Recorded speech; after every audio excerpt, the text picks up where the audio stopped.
This is a passage based question on conic sections, and not just ordinary conic sections we learned previously. It's conic sections of the form this one: ax square plus 2hxy plus by square plus 2gx plus 2fy plus c is equal to 0.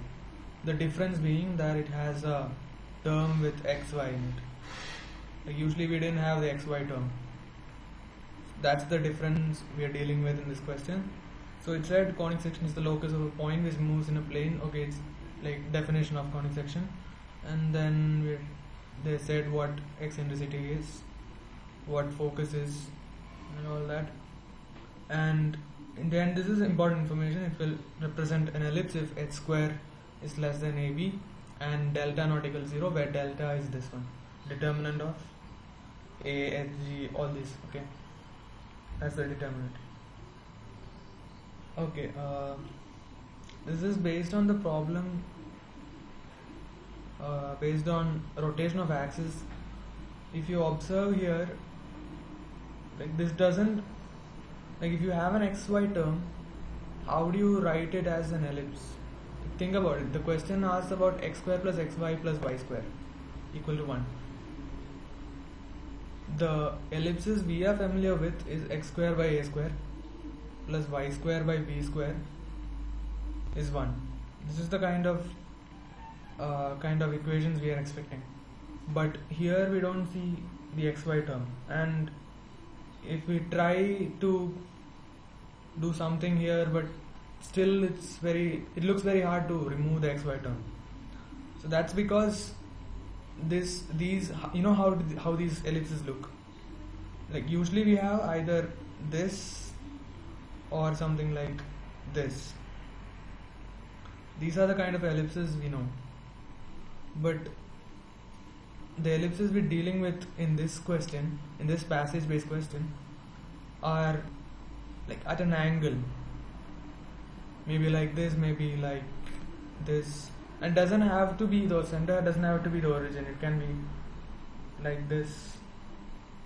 You understand my point, right? These are the kind of ellipses that this one represents. Whereas this one, the one we're familiar with, can only be this or this. Okay. So ellipses, so this ellipse can be thought of as this one. Okay, I'll draw it in a different color.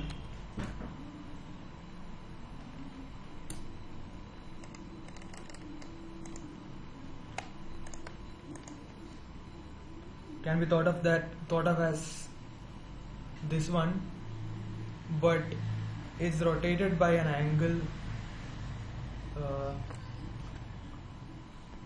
It is rotated by an angle theta.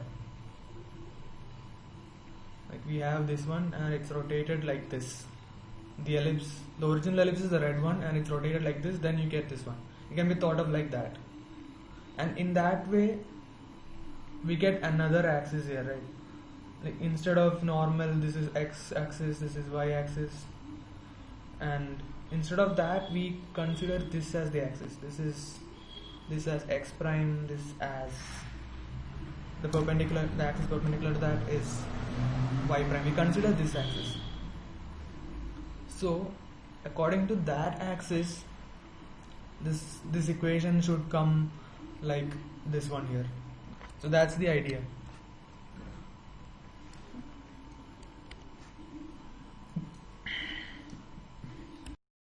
So we're planning to convert this equation into an equation of the form this one by just changing the axis.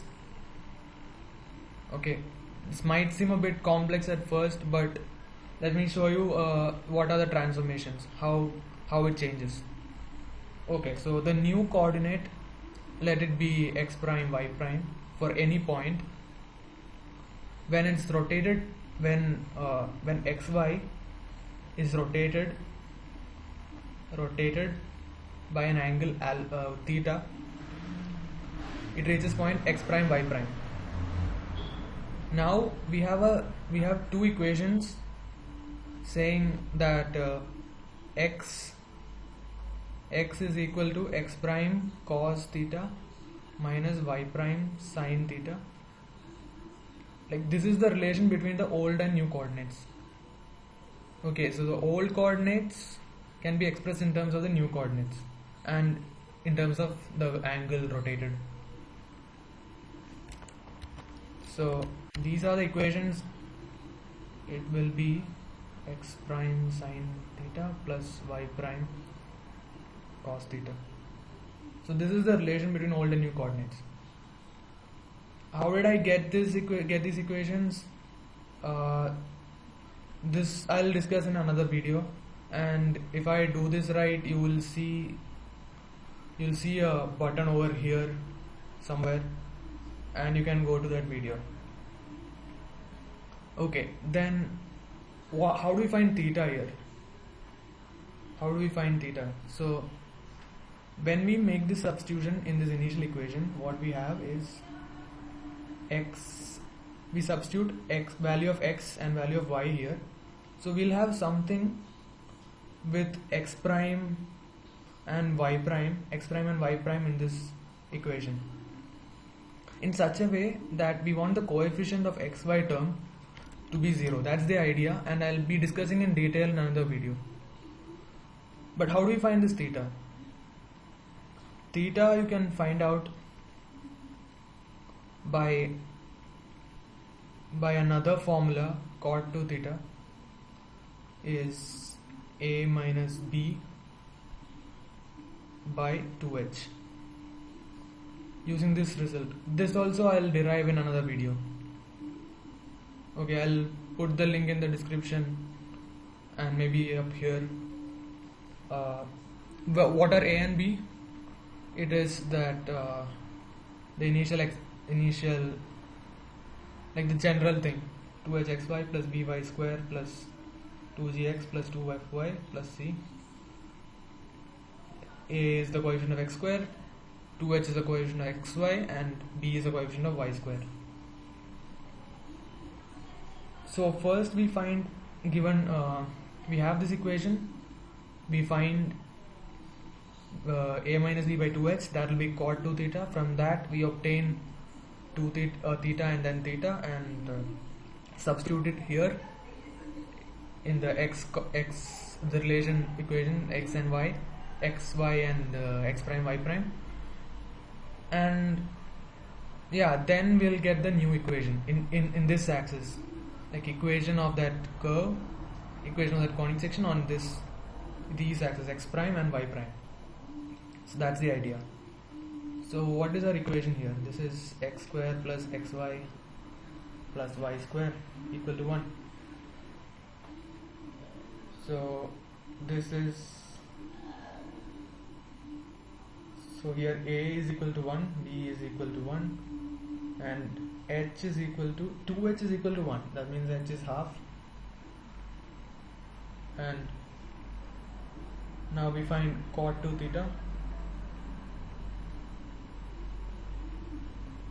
Cot 2 theta is a minus b by 2h, which is 1 minus 1, 0 by 1, this is just 0. So cot 2 theta equal to 0 means 2 theta has to be 90 degree. I mean, we are considering the like this is a solution for that. So theta is 45. Okay, so right now what we are observing is an ellipse. Is it given that it's an ellipse? Let me check.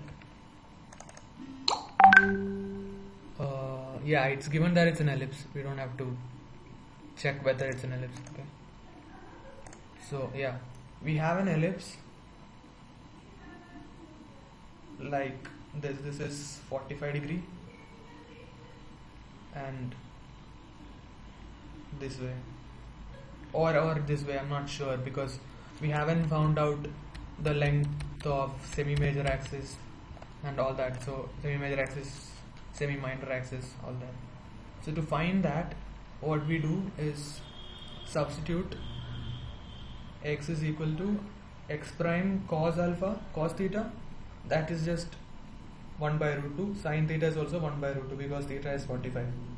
So this is x prime minus y prime by 2 by root 2, and y is x prime plus y prime by root 2. Now substituting this in this equation, what we get is x prime minus y prime whole square by 2 plus x prime plus y prime whole square by 2, and then the xy term will be x prime plus y prime into x prime minus y prime by 2. Again, this is equal to 1. So the 2x prime y prime terms cancel from these two terms. So what we have left is 2x prime square plus 2y prime square.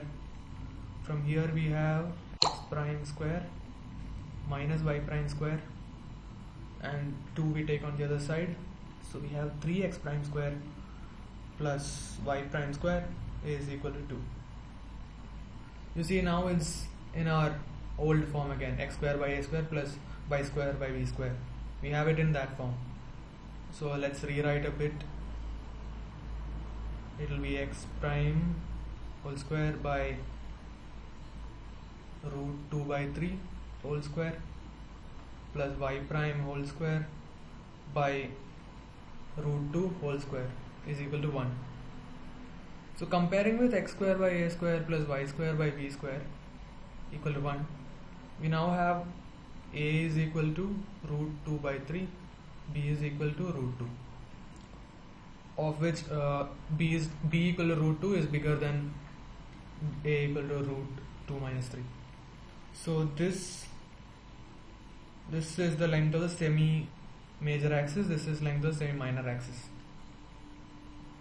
Okay, so what was asked in the question? The length of the longest chord of the ellipse. For an ellipse, the longest chord is the semi major axis. So length of the major axis, my mistake. Okay, the major axis length is 2 times, which is the bigger major axis here, y. So 2 times b will be the length of the semi major axis, major axis again, sorry. So that is the longest chord. So this is that length. That is option C. Now length of the chord passing through the center and perpendicular to the longest chord of the ellipse. Same ellipse. So what is that? So for an ellipse, a line passing through the center and perpendicular to the major axis, what is that? It's just the minor axis, right? So this length, that will be 2 times a. So what is 2 times a here? It is 2 times 2 root 2 by 3. Yeah, that's also option C, second question. Now the third question, there are exactly n integral values of lambda for which equation x square plus lambda xy plus y square equal to 1 represent an ellipse. Then n must be.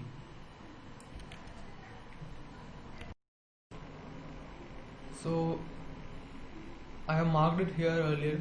This is the condition for a general equation to represent an ellipse.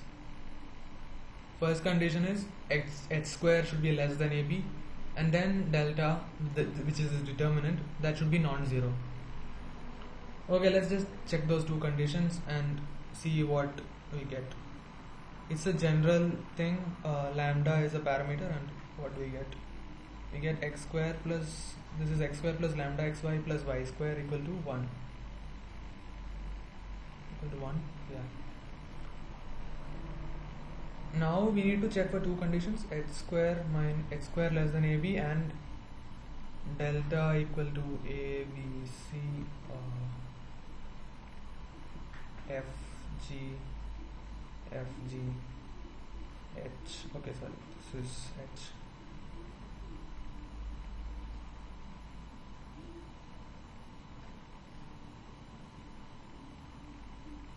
F, G, F, G, B. This should be non-zero. So for this equation, what we know is a is equal to 1, h is equal to lambda by 2, and b is equal to 1. The rest all 0. F equal to g equal to c equal to 0. So h square less than ab. H square less than ab gives us lambda by 2 whole square less than 1 times 1, which is 1. So lambda square less than 4. So lambda belongs to minus 2 to 2, open interval. And we'll check this condition too. Delta not equal to 0. Delta is here 1 lambda by 2, 0 0 0 0. This is lambda by 2 again, 1 and minus 1. Oh, I forgot to mention, this is minus. C is not 0. C is minus 1. Okay, we have the determinant is equal to minus 1 times 1 minus lambda square by 4. We want this to not be 0. So lambda square not equal to 4. Lambda not equal to plus or minus 2. Anyway, it doesn't come in this interval, so it doesn't matter. It's an open interval, so 2 minus 2 and 2 already doesn't belong. So what are the possible integer values of lambda which are possible so that this equation represents an ellipse? So they are 0, 1 and minus 1. So n equal to 3 is the right answer. Yeah, option D. Okay, so part D, part 4, we are asked about the center of the ellipse, and on the rotated axis what we got as the equation is x prime square by root 2 by 3 whole square plus y prime square by root 2 whole square equal to 1. Now normally if you have a different center other than 0 0, you would have something like x prime minus x naught whole square by a square plus y prime minus y naught whole square by b square equal to 1. So here it's just 0 0, so that's why we have just x prime square, just y prime square. So 0 0 indeed is the correct answer.